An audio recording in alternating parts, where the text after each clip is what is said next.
자, 우리가 방금 아까 우리 계속 원자 모형 계속 했었죠. 에너지 준위 얘기할 때. 근데 그때 맨 처음 앞에 항상 무슨 원자라고 써 있었다? 기억나? 수소 원자라고 계속 써 있었지. 방금 우리가 썼던 요 보호의 원자 모형은 전부 다 누구에서만 써먹을 수 있었다?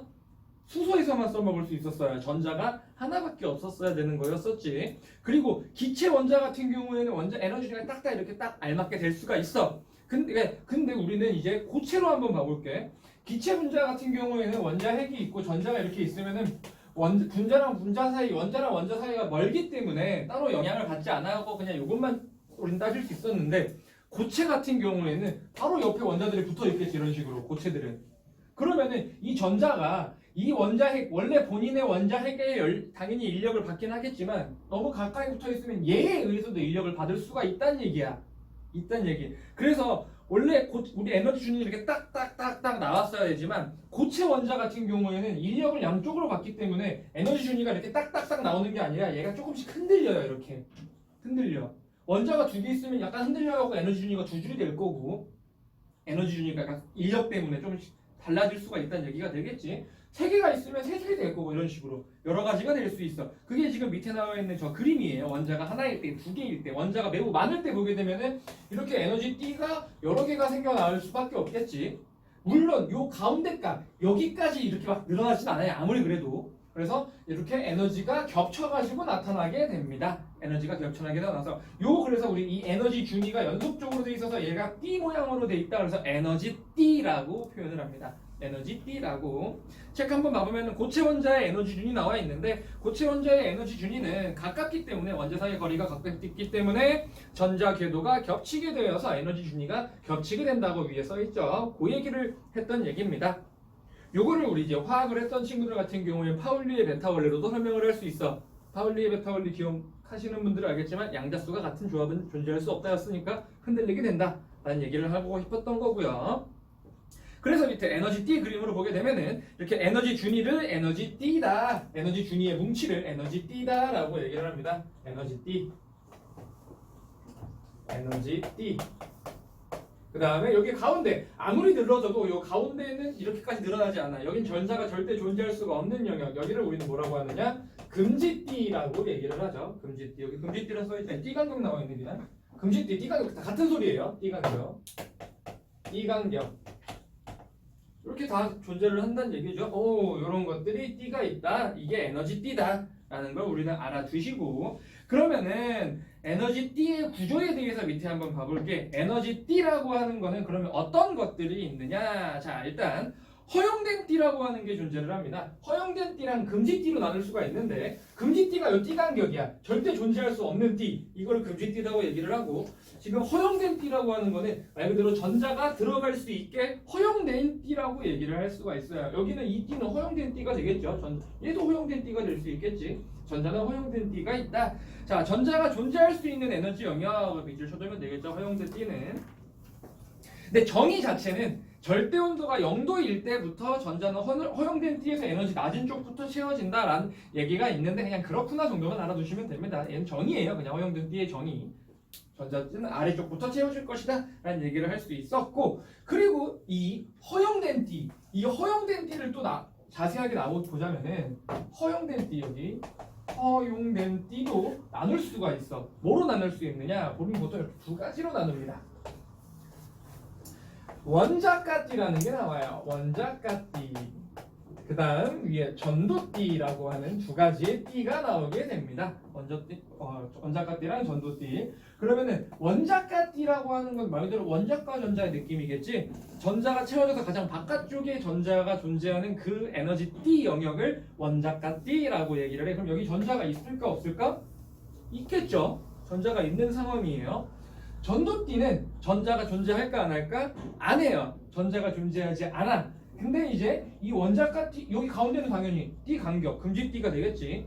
여기 있는 원자가띠에 있는 전자가 이거 위로 올라갈 수는 있어요. 올라갈 수 있어. 그럼 전자가 에너지를 받아가지고 올라가면, 전도띠의 전자가 올라가게 되면 이 전자는 뭐가 될까? 말 그대로 전도띠, 이 전자는 자유전자가 될 수 있다는 얘기가 되겠죠. 전기가 흐를 수 있게 된다라는 얘기가 되겠지. 그래서 원자가 띈 전자가 있고 전도띠에는 애초에는 전자가 없었어. 전자가 없었지만 전자가 들어올 수 있고 들어오게 되면은 자유전자가 된다. 그래가지고 우리 원자가 띠에 있는 전자가 에너지 간격만큼의 띠를 받아서 전도띠까지 올라가게 되면은 기모띠하게 된다라는 얘기를 하고 싶었던 거예요.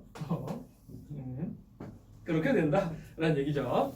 자, 그래서 책 한번 봐보면은 원자가 띠 나와 있죠. 원자가 띠는 전자가 채워진 띠 중에 가장 바깥쪽에 띠겠죠. 근데 밑에 자유롭게 움직이지 못한다. 전자 못 움직여요. 원자가 띠에서는. 그 다음에 밑에 전도띠는 원자가 띠 그 바로 위에 있는 띠로 전자가 채워져 있지 않다. 동그라미 쳐두셔야겠죠. 전자가 채워 있지 않아요. 그렇지만 원자가 띠에 있던 전자를 띠 간격 이상의 에너지를 당연히 요거보다 작은 에너지를 흡수하면 안 되겠지. 요거보다 많은 에너지를 흡수해서 전도띠로 올라가게 되면은 자유전자가 된다. 그러면 좋겠죠. 자유롭게 전이할 수 있게 된다. 자유전자가 된다. 그 가운데 요 간격을 띠틈 또는 띠 간격 또는 에너지 간격 여러 가지 표현을 합니다. 다 같은 소리예요.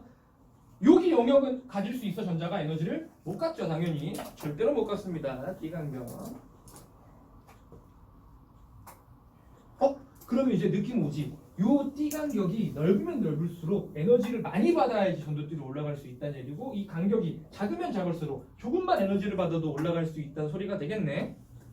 그러면 우리 금속류 물질은 전기가 잘 통하지. 애초에 자유전자를 갖고 있다 그러지. 걔는 이 에너지 간격이 없는 애예요. 도체는. 그래서 그럼 부도체나 이런 애들, 절연체 이런 애들은 이 에너지 간격이 졸라 큰 겁니다. 그래서 얘가 부도체도 전기가 흐르려면 자유전자가 돼야 되는데 이만큼의 에너지 준위를 흡수를 해야 될 거 아니야. 근데 에너지가 너무 크다 보니까 흡수를 하다가 어떻게 돼버려요? 타버리는 거지. 전기가 안 흐른다는 소리죠. 요 띠 간격으로서 우리는 그러면은 도체랑 부도체도 구별할 수가 있겠네. 그게 다음 페이지에서 배우는 부분일 겁니다. 자, 일단 위에 에너지 띠의 구조와 고체의 전기전도성 보게 되면은, 자, 평소 일반적인 고체는 전자가 띠에 전자가 있고 전도띠엔 전자가 없어서 전기가 안 통하지만 에너지를 흡수하면 전기가 흐를 수 있다라는 얘기를 위에다 이렇게 써져 있고요. 전도띠로 지금 위에 두 번째 줄 보면은 전도띠로 전이된 전자는 자유전자 밑줄 쳐둘까요? 그러면 전류를 흘려보낼 수 있겠죠. 그래서 밑에 에너지 띠 구조 차이에 에너지 띠 간격에 의해서 전기 전도도가 달라지게 될 것이다. 그걸 밑에서 배울 건데, 잠깐 우리 원리를 좀 더 자세히 보면은 여기 원자가 띠에는 전자들이 막 놓여 있어. 그럼 전도띠에는 전자가 없었지. 자, 근데 이 전도띠에는 전자가 올라가야 되기 때문에 전자가 존재할 수 있는 빈 공간이 존재를 하게 됩니다. 빈 공간. 원자가 띠에는 전자가 직접적으로 존재를 하고 있겠죠. 이 전자가 여기 위로 올라가게 되면 여기 전자가 채워지게 되면 여기 또 빈 공간이 생기게 되겠지. 그치? 자, 그러면은 전자가 위로 올라가면 이 빈 공간은 밑으로 내려온 것처럼 보일 수가 있겠네. 실제로 이 빈 공간이 움직이는 건 아니지만 전자의 움직임에 상대적으로 반대 방향으로 움직이는 것처럼 보일 수가 있겠네요. 그래서 우리는 이 빈 공간을 뭐라고 부르냐면은, 전자는 플러스를 띄워 마이너스를 띄워? 마이너스지. 그럼 이 빈 공간은 뭘 띈다고 볼 수 있을까? 플러스를 띈다. 실제로 뜨진 않지만 띈다고 취급할 수가 있겠지. 그래서 이 빈 공간을 우리는 뭐라고 하느냐? 플러스를 띄는 공간이다라고 해서 양공이라고 우리는 표현을 합니다. 양공. 그래서 이제 우리는 원자가 띠에는 전자가 존재하고 전도띠에는 양공이 존재한다라고 얘기를 합니다. 그리고 그럼 전자가 위로 올라갔으면 이 양공은 아래로 내려오는 걸로 할 수 있겠네. 우리 전자의 이동 방향, 양공은 플러스일 거 아니야? 전류의 이동 방향과 전자의 이동 방향과 전류의 이동 방향은 반대가 돼야지. 그 원리랑도 같아지겠네요. 그렇지? 그래서 우리 이제 양공이란 단어를 쓸 건데, 이 양공이라는 게 뭔지 알고 있어야 되겠지. 양공이 원자가 띠에 좀 생겼다라는 거는 전도띠에 전자가 채워졌다는 얘기가 될 거고요. 자, 그래서 책에 나와 있는 자유전자부터 보면은, 자유전자는 이제 전도띠로 올라간 게 자유전자가 되는 거고요. 밑에 양공 나와 있지. 양공 동그라미 쳐두고, 자, 빈 자리예요. 전자가 전위로 인해서 빈 자리가 생기는데, 마지막 줄 플러스 전하를 띤 입자와 같은 역할을 한다. 비슷한 역할을 하겠죠. 전도띠로 전자가 위로 올라간다. 그럼 양공이 내려간다라고도 표현할 수 있다. 당연히 두 물체의 움직임은 반대가 될 거고요. 양공이라는 단어 우리 꼭 잘 알아두시고, 자, 그래서 이제 이 에너지 T 간격에 의해 가지고 우리는 물질을 구별할 수 있다는 얘기가 됩니다. T 간격이 거의 없다시피 하는 이런 물질들이 존재를 할 거예요. 원자가 T랑 전도띠가 이렇게 붙어 있네. 여기 바깥쪽에도 T가 있을 수도 있겠지만 붙어 있네. 그럼 얘는 무슨 물체다? 전류가 잘 흐르는 도체가 될 겁니다. 도체는 우리가 그냥 대충 전류 흘려도 다 흐르죠. 왜? 에너지를 따로 흡수할 필요가 없이 올라갈 수 있다는 소리입니다. 흡수할 필요 없이 그냥 바로 올라갈 수 있어. 그러면은 우리 원자가 T랑 전도띠 간격이 졸라 넓어. 그럼 얘가 뭐가 될까? 부도체가 되겠지. 부도체. 요만큼의 에너지를 흡수하다가 얘는 타버리게 돼요. 타버리게 되겠죠. 그렇게 된다. 자, 그러면은 이 간격이 적당한 애가 있다. 적당한 애. 평소 때는 전자가 올라가지 못한 상황이어서 전류가 안 흐르는데 적당한 에너지를 받으면 얘가 뿅 올라가가지고 전도띠에 올라가가지고 전자가 흐를 수 있게 되는 물질도 있어. 그럼 얘는 얘 둘 중에 두뇌 반 정도의 성질을 띠고 있다는 거면 얘를 뭐라 부르지? 반도체라고 얘기를 합니다. 반도체. 굉장히 중요해질 거고 다음 페이지부터는 이 반도체에 대해서 배우게 될 거예요. 그래서 우리는 이 에너지 T 간격만 딱딱 놓고 봤을 때 누구다라는 걸 우리 바로 비교할 줄 아셔야 됩니다. 그래서 그림 보는 건 너무 쉽지. 근데 우리 반도체 밑에 얘들만 잠깐 체크해 볼까? 반도체에 이 반도체 이런 물질은 누가 있느냐? 규소. Si 규소라는 애가 있고 Ge 저마뇽이죠. 예전말로는 게르마늄인데 저마뇽과 규소 같은 애들이 존재를 합니다. 저마뇽과 규소. 요런 애들을 우리가 여러 가지 이용해 가지고 핸드폰이라든가 여러 가지 반도체에 사용을 하고 있는 거예요. 그렇구나라는 얘기가 됩니다. 우리 뒤에서 문제를 볼 건데 여기 위에 T가 바깥쪽에 또 있다 그래갖고 요 T 간격 요거를 비교해서 얘를 도체라고 아니라고 판단하면 안 돼. 붙어 있으면 일단 얘 뭐야? 도체예요. 붙어 있으면은 문제 잘 파악해 주셔야 되겠죠. 자, 그러면 우리는 전기가 얼마나 잘 통하느냐라고 구별을 했지. 그럼 전기가 얼마나 잘 통하느냐를 우리는 뭐라고 부르냐면 마지막 전기 전도도라고 얘기를 하죠. 밑에 157페이지 아래에 전기 전도도는 책에는 이렇게 시그마라고 있는데 이렇게 썼는데 이거 모르셔도 되고요. 전기 전도도라고 하는 거는 그러면 전기 전도도가 높으면 전기가 잘 흘러 안 흘러? 흐르죠. 자, 그러면은 물질의 저항이 크면 클수록 전기는 잘 흘러 안 흘러? 안 흐르죠. 그럼 저항이 크면 전기 전도도는 낮아지겠죠? 자, 그럼 전기 전도도랑 저항이랑 무슨 관계에 있을까? 반비례 관계에 놓여 있겠죠. 이것만 알아두시면 됩니다. 이 정도만. 책에 나와 있는 건데, 근데 이제 책에는 과학적으로 보면은 실제 우리 저항을 R이라고 하지. 저항 어떻게 계산하냐? 저항은 이렇게 계산을 합니다. 이게 뭐로 했냐면 A분의 1로 했네. 실제 저항은 이렇게 계산을 하거든. 이게 뭐냐면은 A는 단면적이에요. 도선의 단면적. L은 도선의 길이. 이거는 우리 중학교 때도 했지. 단면적이 커질수록 저항은 작아져요. 우리 문 조그만 거 통과하기 힘들어. 큰 문 통과하는 게 힘들어. 작은 게 통과하기 힘들지. 왜? 저항이 큰 거야. 그만큼. 작아질수록 저항은 커지고 길이가 길수록 저항은 커져요. 집 문 열고 집 들어가는데 100m여 봐. 힘들겠죠? 저항이 크다는 얘기. 그럼 요 로우 얘는 뭐냐면 비저항이라고 우리는 표현을 하거든요. 처음 배우는 걸 건데 비저항은 그냥 물질 고유의 특징이에요. 물질 고유적으로 그냥 저항이 크고 작고 하는 물질. 우리 전기줄 뭐 쓰지? 구리보다 전기 전도도 높은 애들이 있겠죠? 누가 있지? 더 비싸네. 구리보다 비싸네. 금, 은 순서가 되겠죠? 금이 제일 좋아. 금의 비저항은 클까 작을까? 작겠죠. 그냥 물질의 특정 저항값이야. 그래갖고 지금 책에 요게 나와 있는데 요거 뭐 계산하거나 하는 일은 그지 없을 거예요. 그래도 알아는 두시고. 그래서 지금 책에 이제 요 전기 전도도를 저항이랑 얘기를 하려고 얘의 저항을 근데 요 저항이라고 하는 건 지금 여기서 비저항을 따와가지고 밑에 수식으로 나와 있는 거거든. 그렇구나. 실제로 계산할 때는 이렇게 계산을 한다. 그래서 실제 계산할 때 전기 전도도라고 하는 거는 비저항분의 1이었기 때문에 이 비저항을 나누면 뒤집을 줄 수가 있겠죠. 그래가지고 A분의 1, L 이렇게 나타나고는 있는데 계산할 일은 없을 거예요. 그냥 요거는 알아두고 요것도 알아두고 만약에 계산을 한다면 집어넣어서 할 것이다 라는 건데 모의고사 같은 문제는 이런 것까지 자세히 안 나오냐. 누가 더 전기 잘 통하냐. 이 정도밖에 안 물어봐요.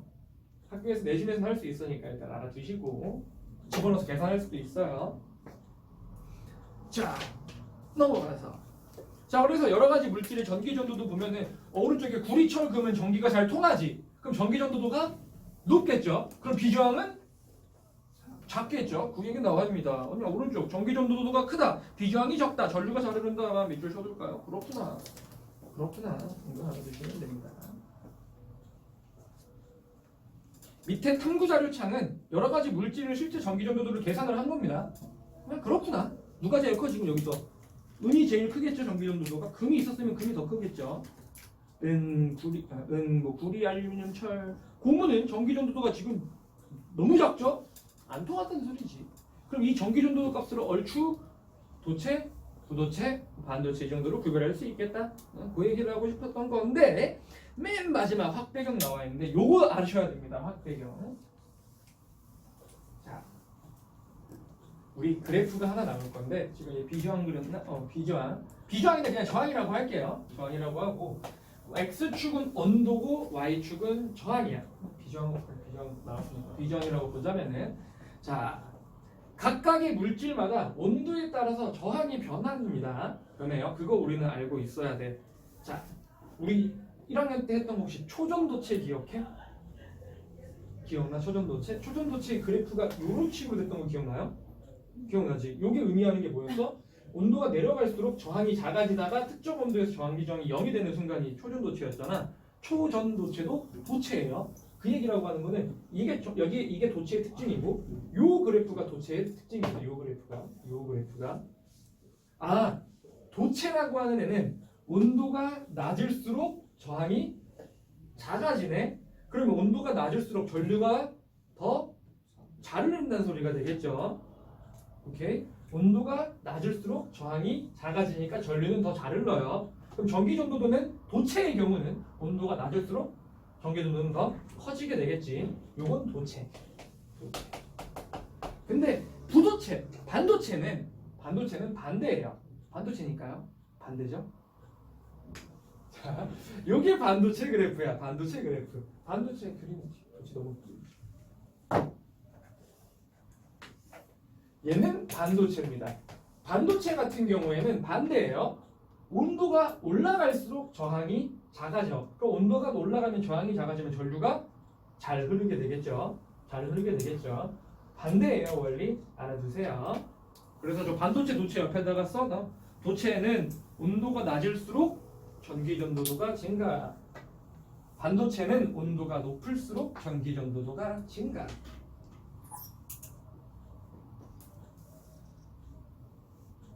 써두시면 좋고요.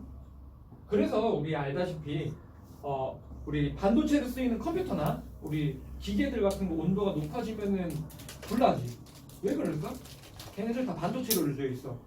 온도가 뜨거워져. 그럼 저항이 어떻게 될까? 작아져요. 그럼 전류가 많이 흐르겠지. 과전류가 흘려버려. 그러니까 불이 날 수가 있는 거예요. 반도체니까. 그래서 냉각기가 컴퓨터에 항상 들어있는 거고 뜨거워지면 안 된다는 얘기죠. 그렇구나 라는 겁니다. 문제에서 요 그래프를 막 주고 물어본다라는 게 아니라 지문, 기억니인지그 지문 하나로 같은 걸로 막 물어볼 수가 있다 라는 거 알아두시고 요 정도까지 알면은 여기는 끝입니다. 잠깐 그림 볼고 4번 봐봐. 4번 보면은 가 뭐야? 도체죠. 이거 보고 막 헷갈리면 나가 도체고 막 이런 생각하면 안 돼. 가 도체, 나는 반도체, 다는 절연체가 되겠죠. 어렵지 않죠? 오케이. 우리가 저번 시간에 전자랑 양극 막 그런 얘기 했었어. 원자가 때 전도띠 막 왔다 갔다 한다 그래갖고 원자가 띠에 전자가 있고 전도띠에는 전자가 없었는데 원자가 띠에 에너지를 받게 되면 얘가 돼가지고 올라가가지고 자유전자가 된다. 그래서 이 사이의 간격, 에너지 간격에 의해 가지고 도체, 부도체, 반도체를 구별할 수 있었다. 그것까지 우리는 배웠었지. 그리고 내가 그때 얘기해서 도체랑 부도체 구별 못하는 사람 없어. 그럼 반도체인 얘가 누가 있다 그랬었지? 두 가지 기억나? 저마뮴이랑 하나 더 규소. 그렇지. 두 가지가 있다고 배웠어. 그 두 가지를 뭐라 불렀지? 반도체라 불렀었지? 우린 반도체에 대해서 한번 자세히 보자고. 그러면은 그 우리가 앞에서 배웠던 저마뮴이랑 규소 같은 요런 애들은 자연적인 물질이잖아. 그래서 얘네 순수 반도체라고 우리는 표현을 해요. 고유 반도체, 순수 반도체라고 표현을 합니다. 얘 같은 경우 자 규소 원자가 전자 몇 개죠? 4개. 4개죠. 저마뮴도 몇 개일 것 같아? 4개겠죠. 화학적 특징이 비슷할 거 아니야. 그럼 얘네들은 원자과 전자가 4개이기 때문에 규소 같은 경우에 뭐 결합을 하게 된다면 규소끼리 이런 식으로 결합이 돼 있겠죠. 공유결합. 아이고 그림 나도 못 알아보겠네. 자 이런 식으로 결합이 돼 있겠죠. 이런 식으로 옥텟균층 만족하면서 이렇게 막 결합이 돼 있을 거야. 근데 지금 여기서 보면 알겠지만 전자들이 그러면 이렇게 다 구속되어 있는 거겠지. 그럼 전류가 잘 흐를까 안 흐를까? 그래요. 반도체에는 에너지를 받으면 흐를 수는 있어. 이 전자들이 이렇게 움직이거나 할 수는 있는데 잘 움직이지는 못하는 상황이야. 그래갖고 우리 순수한 이러한 규소나 저만 같은 고유 반도체는 순수 반도체 둘 다 같은 의미예요. 얘네 가지고는 잘 사용을 안 해요. 왜? 잘 안 흐를 것 같으니까 아무래도. 그래서 여기에다가 전기가 조금 더 잘 흐르기 위해서 다른 이물질을 첨가해줘요. 이렇게 이물질을 첨가해주는 행위를 우리는 도핑이라고 얘기를 합니다. 도핑. 우리 체육 활동할 때 도핑 약방다 표현을 하죠. 좀 더 잘 되게끔. 그래서 도핑을 해줘가지고 전기가 더 잘 흐르게 만들어줘요. 얘를 우리는 불순물 반도체 또는 비고유 반도체라고 얘기를 하고 걔네를 우리는 실제로 사용을 하고 있는 겁니다. 자, 그래서 책을 위에 보면 맨 처음 고유 반도체라고 얘기가 나와 있지. 고유 반도체는 맨 마지막 보면 알겠지만 낮은 온도, 그러니까 일반적인에서는 양공이랑 자유전자가 적기 때문에 저런체에 더 가까워 전기가 잘 안 흐른다고. 그래서 전자나 양공의 수가 딱 맞기 때문에 전자가 많이 움직이질 못해요. 그래서 밑에 비고유 반도체, 불순물 반도체를 우리가 만들어 줄 건데 여기에 특정 불순물을 넣어. 이 불순물을 넣는 행위를 뭐라 한다? 도핑이라고 얘기를 한다. 밑에 도핑 나와 있죠. 도핑을 한다. 자, 그러면은 여기다가 집어넣어가지고 불순물 반도체가 되는데 우리는 이 불순물 반도체를 사용을 하는데 얘네의 종류는 뭐가 있느냐?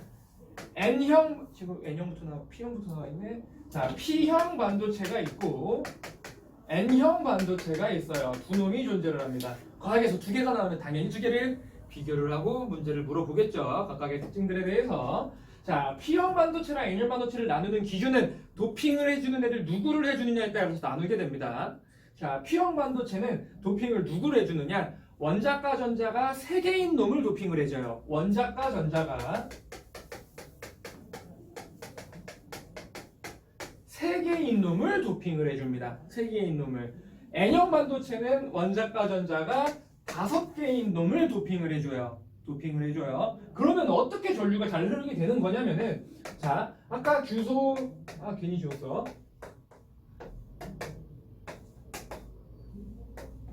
내기만 빼볼게. 규소들끼리만 있었으면은 이런 식으로 결합이 돼 있어가지고 이렇게 뭐 이런 식으로 결합이 돼 있었겠지. 여기에다가 원자과 전자가 3인 놈을 도핑을 하면은 얘가 만약에 3인 놈이었다고 봐봐. 3인 놈을 도핑을 했어. 그러면은 여기에 전자들이 다 채워져 있지 않겠지. 하나가 비어 있겠지. 그럼 여기 전자가 이런 식으로 여기 하나가 이렇게 비어 있게 되거든. 이 빈 공간 우리 뭐라 부르죠? 양공이라고 얘기를 하지. 그럼 얘가 왜 계속 비어 있다라는 게 아니라 얘는 양공에 생겼기 때문에 여기에 전자가 여기 있는 거 이리로 막 들어가요. 그럼 여기도 빈 공간이 생기지. 얘가 또 글로 들어가. 이런 식으로 계속 움직이면서 채워주는 거야. 그러다 보니까 전자가 계속 움직이고 있네. 전류가 더 잘 흐르게 된다라는 얘기가 되겠지. 그래서 N형 반도체는 원자과 전자가 3인 놈을 도핑해가지고 양공을 더 많이 만들어주는 역할을 해. 그래가지고 전하 나르게 또는 주요 전하 운반체를 P형 반도체는 양공이다라고 우리는 표현을 합니다. P형 반도체는 양공이다라고 얘기를 하게 돼요. 그래서 원자과 전자가 3인 놈인데 3인 놈엔 누가 있죠? 알아두세요. 붕소, 알루미늄, 갈륨, 인듐 이런 애들이 있습니다. 붕소, 알루미늄, 붕소랑 알루미늄 우리 주기율표에 13주기라는 거 알고 있지? 인듐, 갈륨 이런 애들이 있는데 보통 요 3개인데 모의고사 같은 데서는 얘네를 섞어가지고 막 치사하게 내진 않아요. 근데 학교 내신에서는 이거 막 섞을 수도 있어요. 여기 있는 여기나 졸라 치사하게 나온다면은. 그러니까 일단 알아두십시다. 붕소 알루미늄은 아니니까 인듐 갈륨 이 정도만 알아두세요. 그러면은 이제 N형 반도체 같은 경우에는 원자과 전자가 5개인 놈을 도핑해 줄 거야. 그럼 원리가 어떻게 될까? 여기서 5개인 놈을 도핑해 주면은 전자가 꽉 다 찼겠지만 뭐가 남아? 전자가 하나 남겠지. 그럼 얘가 이렇게 하나 남아 있는 게 아니고 얘가 다른 데 또 들어가. 그럼 여기서 내가 또 밖에 나와 있어. 결합은 계속 유지되어 있는 거지. 전자가 얘가 또 딴 데 들어가. 얘는 또 밖으로 또 튀어나와. 또 하나 있겠지. 즉 전자가 하나 계속 붕 떠 있는 상황이 되잖아. 전자가 계속 움직일 수가 있게 돼야 돼요. 그러니까 전류가 더 잘 흐르게 되는 거겠지. 그래서 얘는 N형 반도체는 5개의 놈을 도핑을 해주게 되는 거지. 그래서 얘는 그럼 주요 전압 운반체가 누가 될까? 전자가 된다고. N형 반도체 같은 경우에는. 자, 그래가지고 N형 반도체는 원자가 전자 5개인 데면 누가 있어? 인, 질소, 비소, 안티모니 같은 애들이 있죠. 인, 질소, 비소가 AS, 안티모니, SB 이런 애들이 있습니다. 안티모니 이런 애들 알아두세요. 아, 그렇게 되는구나. 그래서 3인놈, 5인놈 양공 전자를 도핑을 해주게 된다라는 얘기죠. 한번 체크를 해보면은 원리에서 P형 반도체의 원리 보면 맨 마지막 줄 양공이 생긴다. 전자 한 개가 부족하여 양공이 생긴다. 동그라미 밑줄 쳐두시고요. 그래서 전기 전도성의 원인 나와야지. 밑에 주요 전하 운반체라고 표현을 하기도 합니다. 양공이 전하 나르기 역할. 양공 동그라미 쳐놓으면 될 거고, N형 반도체에 넘어가게 되면은 전자 한 개가 남는다라고 밑줄 쳐주면 될 거고, 그 밑에 전자가 전하 나르기 역할을 한다라는 거 알아두시면 되겠죠.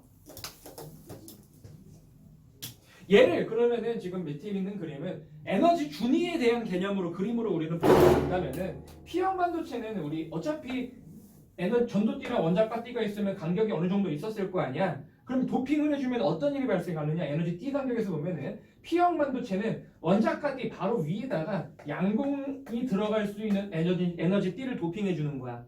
그러면은 여기 원자가 띠에 있는 전자가 여기 올라갔다가 이렇게 올라오기가 좀 더 편해지겠죠. 왜? 우리 여기부터 여기 올라가기 졸라 힘든데 계단을 놔주는 거야.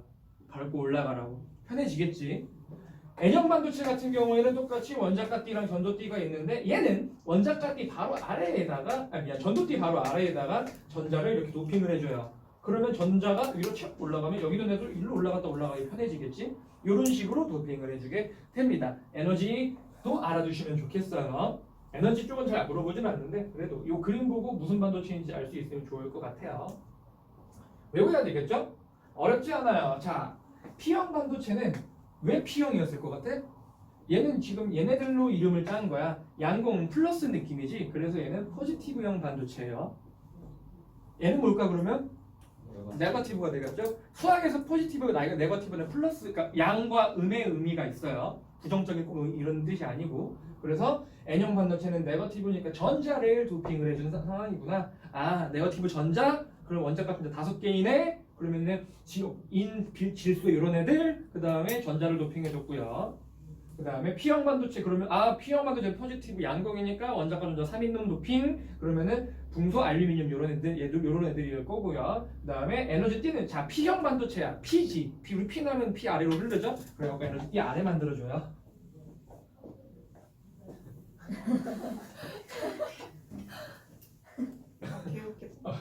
나도 이거 매년 할 때마다 쪽팔리지만 이거는 그래도 이렇게 하면 외우기가 편하다니까. 왜냐면은 P형 반도체에 양공 만들어주고 N형 반도체에 전자 만들어주는 건 모두가 알고 있어. 그럼 누가 위냐 아래냐를 따진 건데 P형 반도체는 P 나면 아래로 가니까 양공은 아래 만들어주는 거다. 여기 아래. 그러면 N형은 위에. 오케이.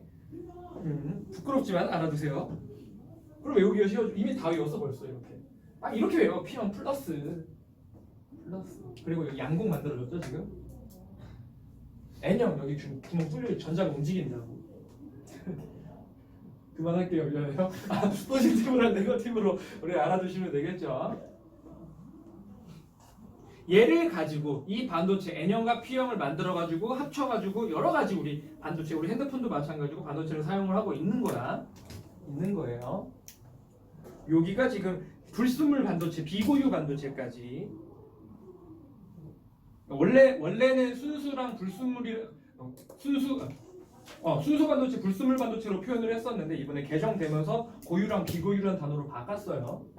굳이 왜 바꾼지 모르겠어. 자, N형과 P형 다 외우셨죠? 그래서 오케이. 그럼 얘네를 가지고 우리는 뭘 사용한다? 오른쪽에 다이오드. 자, 얘네를 가지고 우리는 여러 가지 부품들을 만들어서 사용을 하는데 그 중에 우리는 다이오드에 대해서 배울 거야. 다이오드.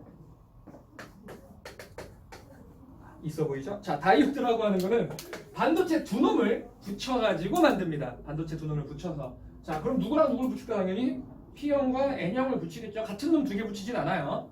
P형과 N형 반도체를 접합시켜가지고 얘를 회로에다가 연결을 해두면은 요게 다이오드가 됩니다. 그럼 다이오드를 왜 쓰느냐? 무슨 역할을 하냐면은 자, 봐. 우리 P형 반도체에는 뭐가 많지? 아까 했었잖아. 양공이 많죠. 양공이 많아요. 전자가 없다는 건 아니야. N형 반도체는 뭐가 많지? 전자가 이렇게 많겠지. 자, 그럼 여기에다가 만약에 전지를 우리 꼽을 건데 우리 뭐 일반적으로 교류를 사용하잖아요. 근데 전지를 꼽으면 방향을 한번 따져볼게. 얘를 만약에 이렇게 꼽아봤어. 우리 긴 쪽이 무슨 급? 플러스 알고 있지? 여기 플러스 그럼 여기 마이너스야. 그럼 우리 전자에서 입장에서 전자는 어디에서 어디로 가지? 마이너스. 전자는 마이너스에서 플러스로 가죠? 왜 얘가 마이너스야? 전자가 많으니까 마이너스지. 그럼 전자는 여기서 출발해갖고 이렇게 넘어가야 되겠네? 자, 전자가 이렇게 오게 되면 여기서 왔어요. 여기 있는 전자들이 여기 양공 빈 공간이 많네? 그럼 여기는 전자가 이리로 슉 넘어갈 수 있을까 없을까? 있겠죠? 그럼 전자가 이렇게 슉 넘어갔으니까 전자가 이렇게 전류가 흐를 수가 있겠네요? 즉 요거는 전류가 잘 흐르게 되겠지? 그치? 근데 만약에 얘를 반대로 꼽아볼게. 반대로 꼽았어. 자, 그러면 전자가 여기 있는 애가 이렇게 해서 여기로 넘어가야 돼. 그치? 근데 지금 얘는 뭐야? 양공이 많지? 그치? 얘는 전자가 많지? 여기 있는 전자도 오른쪽으로 얘 이름만 가려고 할 거야. 여기 있는 양공은 반대로 움직이려고 하겠지. 전자가 이렇게 움직여야 되니까. 그럼 얘네들이 전자들이 여기서 이리로 넘어갈 수 있어 없어? 못 넘어간다는 얘기야. 그러면 이렇게 연결하면 전류가 흐른다 안 흐른다? 안 흘러요. 안 흘러요. 자, 다이오드의 역할은 이 역할로 해요. 우리는 교류를 쓰잖아. 다이오드를 꼽으면은 전류가 한쪽 방향밖에 못 흘러요. 그래서 이러한 현상을 우리는 정류작용이라고 얘기를 합니다. 그리고 이렇게 다이오드의 전류가 흐를 수 있게 꼽혀 있는 상황을 정방향이라고 표현을 하고 반대로 꼽혀 있는 방향을 역방향이라고 우리는 표현을 해요. 자, 책을 보게 되면은 PN 접합 다이오드 일단 위에부터 보게 되면은 P형과 N형을 꼽을 건데 무슨 특징이 있다? 마지막 정류작용. 요거를 이제 다른 얘기로 표현하면은 교류를 직류로 바꿔준다라고 표현을 해요. 교류를 직류로 바꿔준다라고 표현을 하지. 자, 그래서 지금 밑에 보면은 순방향이 정방향이에요. 순방향이 정방향. 지금 요 상태로 그림을 보면은 아까 플러스 극을 이렇게 꼽았어야 되겠지. 전자가 이렇게 움직여야 되기 때문에 여기 있는 전자들은 P형 반도체의 양공과 N형 반도체의 전자가 왼쪽으로 넘어가고 그럼 양공은 오른쪽으로 움직이겠지? 그럼 여기서 전자가 양공으로 넘어갈 수 있어. 이걸 우리는 뭐라고 표현을 하냐면은 전자와 양공이 PN 접합면에서 결합한다라고 표현을 하거나 또는 N형 반도체의 전자와 P형 반도체의 양공이 PN 접합면으로 이동한다라고도 표현할 수 있어요. 즉 이런 표현이 나오면 얘는 지금 전류가 흐르고 있다. 즉 순방향, 정방향으로 걸려 있다라는 걸 알 수가 있다는 얘기지. 자, 그래서 순방향부터 표현을 하게 되면은 전류가 흐른다 그러고 전자가 접합면을 통과한다. 저 가운데 그림 있죠? 밑줄 쳐두시고요. 얘를 뭐라고 표현을 하냐면은 저기 밑에 양공이 N형 반도체 쪽으로 이동, 전자는 P형 반도체 쪽으로 이동, 접합면에서 결합한다. 밑줄 쳐두시고요. 이런 식으로 표현을 해요. 접합면에서 결합 또는 접합면으로 이동한다. 이런 식으로 표현을 합니다. 정방향일 때를.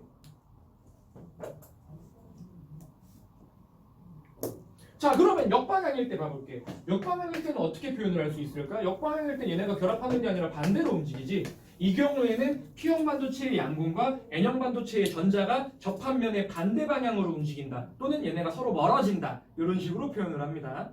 뭔 소리인지 이해가지? 그럼 넘어가 못 넘어가? 못 넘어가니까 전류가 못 흘러요. 그때는 역방향, 오른쪽 역방향이 되겠지. 전류가 흐르지 않는다. 그래서 가운데 양공과 전자가 접합면을 통과할 수 없다. 네, 줄 쳐도 되겠죠.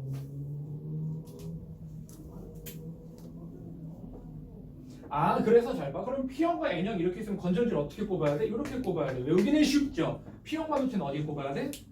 플러스에 꼽아야 되고 N형 반도체는 마이너스에 꼽으면 돼요. 단단히 P형은 플러스예요. 그래서 얘는 전류가 그럼 어떻게 얘가 전자의 경우니까 전류는 지금 이렇게 흐르고 있는 거겠지. 그래서 다이오드를 기호로 나타낼 때는 회로도로 나타내면 이렇게 표현을 합니다. 요 화살표가 뭘까? 여기로 전류가 흐른다는 얘기예요. 그래갖고 오른쪽에 접합 다이오드 기호 나와야지. 기호도 알아두세요. 학교에서 물어볼 수 있으니까. 전류에 흐르는 방향. 그래서 지금 여기 왼쪽에 여기에 플러스 지금 꼽혀 있지. 여기서 그럼 왼쪽이 P형, 오른쪽이 N형이 되겠죠. 그래서 만약에 여기에서 직류가 아니라 이제 교류를 꼽았다고 봅시다. 교류를 꼽아서 왔다 갔다 할 건데 그럼 이렇게 딱 꼽으면은 전류가 이렇게 흐를 수 있지만 반대로는 못 흐르게 되겠죠. 요거를 이제 우린 그래프로 표현을 하면 어떤 그래프가 나오냐면은 자, 우리 Y축을 전류라고 얘기를 하고 X축을 시간이라고 하면은 교류 같은 경우에는 방향이 이런 식으로 나오겠지. 여기 뭐야? 플러스 쪽은 한쪽 방향, 마이너스는 반대 방향인 거예요. 왔다 갔다 왔다 갔다. 전류는 이런 식으로 파형을 이루면서 일어나는데 요게 평상시인데 여기다 다이오드를 딱 꼽았대. 그러면은 전류의 방향이 만약에 여기 위쪽 방향 플러스 방향이 정방향이라고 얘기를 한다면은 마이너스 방향의 전류는 사라지게 되겠죠. 그래프가 요 딱으로 나오게 됩니다. 요 딱으로 나오게 되죠. 다이오드를 꼽았을 때 문제에서 막 이렇게 그림 나오면 애들이 맞네 이러면 돼야 안 돼? 안 돼요. 시험지에 이거 가끔 시험에 나와 이런 것도 파형 그림으로. 그래갖고 지금 오른쪽 그림 저 파형 저런 식으로 나온다라는 거 알아두시고 정류작용의 이용 위에 나와야지. 정류작용을 이용하여 교류를 직류를 변환시킨다 밑줄 쳐두시고요. 교류를 직류를 변환시킨다. 이거 어디에 쓸까? 회로에 엄청 많이 쓰이겠죠. 전류가 필요한 방향으로만 흐를 수 있게도. 우리도 맨날 쓰는 거 있다? 우리 맨날 잠자기 전에 뭐 해?